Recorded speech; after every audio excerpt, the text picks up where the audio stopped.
Cohortachas Rosnarum, Elvir and Davile. Agus tá túl go mór leis a géad 2,000 míle. Cáin gan raircnaí a bearlamsa ná nuair a bhí mé hain agus an bheith uasailse is siúlamachchaníntí. Mógus tónlaí go dú. Slán. Cohortachas aisteoirí. An scéal is mú hanlamsa ó thusméid Rosmarún ná na leag sorcha agus bríon Jude ar mór. Bin an chéadúid chum scéal mór ba am agus hain se ar cíanlam. Ach tá scéalta eile tíochtach rih bhéad an bliana a hainlam chumá so chunigí súil arb sin.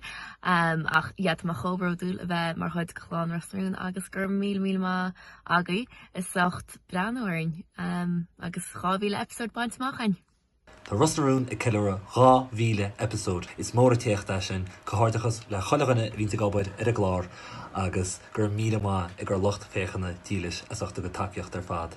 Tá mi sé gabhaid ar gráma hís I gcarcha fuiláid ach na riachmhaile díreachtaréis an seo le breanú ar Rosnaún ag leabharéis a hocht ar TG Caid Tá más súil go mór leis agus tásúlam go mé sé péine breanúid agus go máine sib sásas. Hi guys, Sheila I Chiaran seo ó Gunjaligan, nó Crystal Duran mar bearachne a Rosnaún. Agus tá mi se go bh Kevin an Claire specialta an 2,000 ep de Rosnaún in Gunjaligan le daoine clána, le cairde agus le cóglachtaí. Guím ahan ra ar ahan daine a tá buinte le Rosnaún ar an last specialta dar síl seo. Biggie Ling ar an séú láideag de bhí Martha. Hello, Chlán, Cecha Wilshib, is mi se colm ó fárta Ílands Port Evan ó Connéla ar Rosnaún agus tá méid ar a cohortachas mór ará le chulaganna bio a bhí gobar Rosnaún a fannam líonta.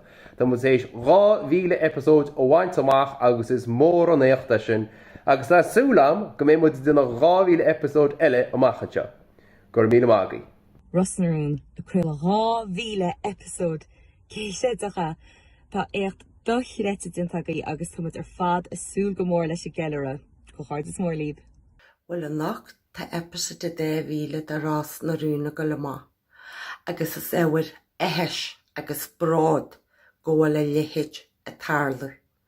Tá ar luthar ar am héana bheith puirte sa chléir fásta agus be má chafad anocht in Doha, Qatar.